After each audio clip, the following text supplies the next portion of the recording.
ఏమండోయ్ ఈరోజు టమాటా రైస్ ఎలా ప్రిపేర్ చేసుకోవాలో చూద్దామా. ముందుగా అందరికీ welcome to food is life.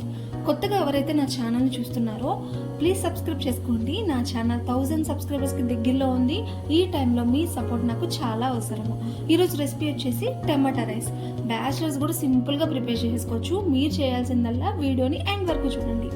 ఒక కడాయిని తీసుకుని అందులోకి 2 స్పూన్లు ఆయిల్, 1 స్పూను గీ వేసుకోవాలి.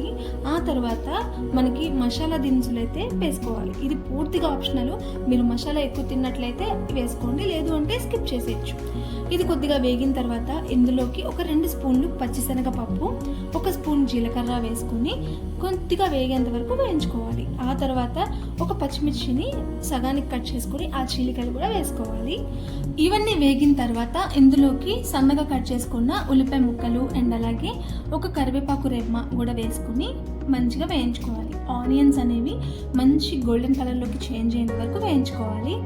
ఆ తర్వాత ఫ్రెష్గా అప్పటికప్పుడు మనం దంచుకున్న అల్లం వెల్లుల్లి పేస్ట్ని కూడా వేసుకొని పచ్చివాసన పోయేంత వరకు వేయించుకోవాలి. ఇలా వేగిపోయిన తర్వాత నేను ఇక్కడ ఒక 3 ఎర్రటి పండిపోయిన టమాటాలను తీసుకుని మంచిగా గుజ్జు చేసుకుని ఇందులోకి వేసుకుంటున్నాను.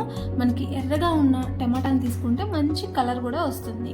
సో ఇవంతా కూడా బాగా దగ్గర పడేంత వరకు ఉడికించుకోవాలి. పైన మూత పెట్టుకుని ఉడికించుకుంటే మనకి ఈజీగా త్వరగా ఉడికిపోతుంది. ఇలాగా మనకి ప్యూరీ అయితే బాగా ఉడికిపోయి చాలా దగ్గరగా వచ్చింది. ఒక్కసారి చూడండి, ఇలా పైకి ఆయిల్ తేలుతూ ఉండాలి, అప్పుడు మనకి బాగా ఉడికినట్టు. సో మనకి ప్యూరీ అయితే రెడీ అయిపోయింది. ఇప్పుడు ఇందులోకి టేస్ట్కి సరిపడా సాల్ట్, అలాగే టేస్ట్కి సరిపడా చూసుకుని కారం కూడా వేసుకోవాలి. ఆ తర్వాత మీ టేస్ట్కి సరిపడా చూసుకుని ఇక్కడ గరం మసాలా కూడా వేసుకున్నాను. ఇవన్నీ వేసేసుకున్న తర్వాత అన్నీ కూడా బాగా మిక్స్ అయ్యేటట్టు మిక్స్ చేసేసుకోవాలి. చూస్తున్నారు కదా ఎంత సింపుల్గా ఉందో ప్రాసెస్. ఎటువంటి హడావిడి లేకుండా ఈజీగా ప్రిపేర్ చేసుకోవచ్చు బ్యాచిలర్స్ అయినా కానీ. ఇవన్నీ కలిపిన తర్వాత కూడా మనం ఒక 5 మినిట్స్ లో ఫ్లేమ్లో పెట్టుకుని ఉడికించుకోవాలి ఈ ప్యూరీని. ఇలా ఉడికిపోయిన తర్వాత మనం ముందుగా కుక్ చేసుకున్న రైస్ని అయితే ఇందులోకి వేసుకుంటున్నాం అనమాట. ఇలా రైస్ని అంతా కూడా మనం ఈ ప్యూరీలోకి వేసేసుకుని ఒకసారి ఈ మసాలా రైస్ అంతటికి కూడా బాగా పట్టేటట్టు కలుపుకోవాలి.